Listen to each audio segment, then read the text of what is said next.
breaking away from the structures and creating a kind of formless form, you might say, called free verse. So this is so commonplace now in poetry that we don't think much about it, but it was revolutionary at this time. It wasn't that long ago. They also sought to use the language of common speech in their poems. And one of the great poets of this movement was William Carlos Williams, born in 1883, died in 1963. And his poetry focused on local topics and colloquial language. You could say he celebrated the ordinary life, ordinary reality, and things, the inherent beauty of things, if there is such a thing. His slogan, as I said, was "No idea but in things." Some of the kinds of things that he wrote about in his short poems, and some I'm sure were longer, were schoolgirls walking down the street, a piece of paper blowing in the wind, a duck pond, or a ball game. Thank you. I'd like you to turn your paper over now. We've got two more poems of his for you to read. One is called "This Is Just to Say," but I think of that mostly as the first line of that poem also, so include it when you read it. And what I want you to look for too here is, as you read these and discuss these in your pairs, is these ideas that I've just shared with you about imagism. How are they reflective of that imagist movement? And also, so there's little use of the traditional forms and devices that you would find in poetry, even punctuation, but they did use imagery. Imagery, does anyone know what imagery is? Language that appeals to the senses. So if you find a reference to something that smells or sounds or tastes a certain way, that would be imagery in a poem, okay? So I want you to look for imagery in these poems. I also want you to look for how they reflect these concepts that I just discussed about the Imagist movement. And read, pair, and share, okay? For a few minutes, but actually for about 1 minute.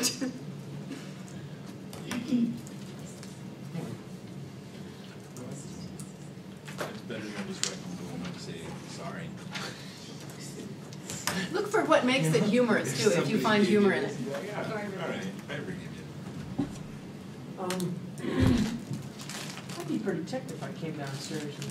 Yeah, but my plums were gone. they did say, you know. It's very self-centered of this. Yeah, but you know, I get it. They were delicious. I couldn't help myself. You know, Yeah, I've they been were- there. they were my I've eaten delicious. someone else's You could have food. asked for them.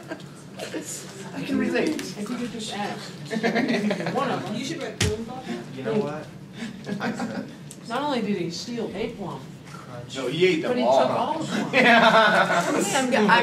We're running out of time, so I'm going to bring your attention back up here and ask for But they some were so responses to delicious. those two poems. Diane and Kim, what did you find? I stayed. How do they reflect the High movement that school. I've just discussed, and also is there any example of imagery? I don't remember. Well, both poems, I think, have imagery. There's lots of color, and there's senses like cold, Rain, sweet. glisten,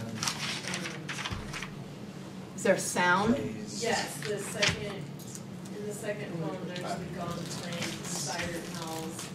Yeah, a lot of sound in that one, isn't there? Yes.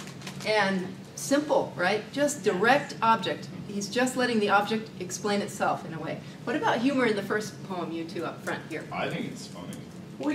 You could actually, when you read the poem, I think what I got a picture of is what the poet wanted was I could taste the plums. Great. I could see and taste those plums, and now I want to go get a plum. Exactly. Exactly. This is a very famous poem. Had any of you ever heard it before? Or heard of it? No? It's Okay. called The Plum Thief. This is just to say, and that's the first line of the poem. Next So, time I don't know. yeah, any other responses? Anybody on this side want to share? Matt? I studied him in high school and in college, and I just, you know, I don't know.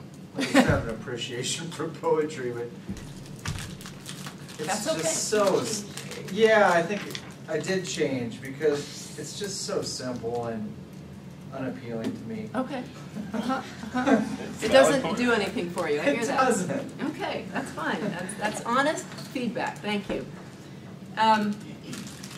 It made Gwen hungry for a plum, and did nothing for you, and that's the way poetry is. Let me elaborate without being negative. Sure. What I do like in terms of simplicity is that one poem, We Jazz, Oh yeah, I June, like that poem. We Die Soon. What was that? Yeah, You yeah. like that? Can't remember, but know the one.